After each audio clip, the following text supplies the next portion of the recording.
Hi all, ഇന്നൊരു special chicken കറിയുടെ റെസിപ്പിയാണ് ചിക്കൻ മഹാറാണി. ഇത് റെസ്റ്റോറൻറ്റ് സ്റ്റൈലിൽ നമുക്ക് വീട്ടിൽ തന്നെ തയ്യാറാക്കാം. അപ്പോൾ എങ്ങനെയാണെന്ന് നോക്കാം. അപ്പോൾ അതിനായിട്ട് 600 ഗ്രാമോളം വരുന്ന ചിക്കൻ എടുത്തിട്ടുണ്ട്.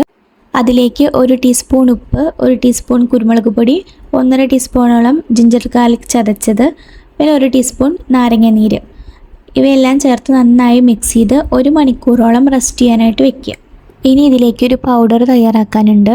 അതിനായിട്ട് 1 ടീസ്പൂൺ മുഴുവൻ മല്ലി, 3 വറ്റൽമുളക് എരിവിനനുസരിച്ചിട്ട് എടുക്കാം, പിന്നെ 2 ടീസ്പൂണോളം കസൂരി മേത്തി, 1/2 ടീസ്പൂൺ ജീരകം, പിന്നെ ഒരു ചെറിയ കഷ്ണം പട്ട, ഒരു 3 ഏലക്ക, 3 ഗ്രാമ്പു.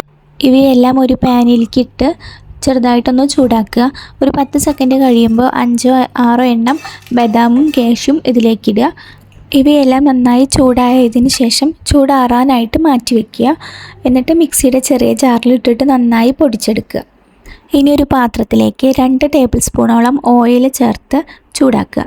എന്നിട്ട് അതിലേക്ക് 2 മീഡിയം സൈസ് സവോള അരിഞ്ഞതും കൂടി ചേർത്ത് നന്നായിട്ട് വഴറ്റിയെടുക്കുക. സവോള വറുത്തെടുക്കുകയാണെങ്കിൽ ഒന്നുകൂടി നല്ല ടേസ്റ്റാണ്. അപ്പോൾ കുറച്ചും കൂടി ഓയിൽ ഒഴിച്ചിട്ട് വേണമെങ്കിൽ വറുത്തെടുക്കാം. സ്പെഷ്യൽ ഗസ്റ്റൊക്കെ വരുമ്പോൾ അങ്ങനെ ചെയ്യാം. ഇനി അതിലേക്ക് മാരിനേറ്റ് ചെയ്ത് വെച്ച ചിക്കൻ ഇട്ട് കൊടുക്കുക. ഒരു 8 to 10 മിനിറ്റ് അടച്ച് വെച്ചിട്ട് കുക്ക് ചെയ്യാം.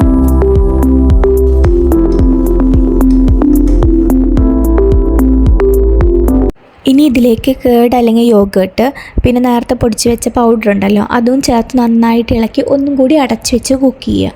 2 മിനിറ്റിന് ശേഷം മൂടി തുറന്ന് 1 കപ്പ് വെള്ളം ചേർത്ത് നന്നായി തിളപ്പിക്കുക. ഇനി ഇതിലേക്ക് 2 table spoon cooking cream add ചെയ്യുക. പിന്നെ ഒരു 3 പച്ചമുളക് നടുക കീറിയതും മല്ലിയില ചെറുതായി അരിഞ്ഞതും കൂടി ആഡ് ചെയ്തിട്ട് ഒന്നും കൂടി അടച്ചു വെച്ച് കുക്ക് ചെയ്യാം. അങ്ങനെ ഒരു 2 മിനിറ്റിന് ശേഷം ഫ്ലെയിം ഓഫ് ചെയ്തിട്ട് കറി നമുക്ക് സെർവ് ചെയ്യാം. ചപ്പാത്തിക്കും നാനിനും പൊറാട്ടയ്ക്കും ഒക്കെ കൂടെ കഴിക്കാൻ പറ്റിയിട്ടുള്ള നല്ലൊരു കറിയാണ്, നല്ല ടേസ്റ്റാണ്. അപ്പോൾ എല്ലാവരും ഒന്ന് ട്രൈ ചെയ്ത് നോക്കുക. Okay, by.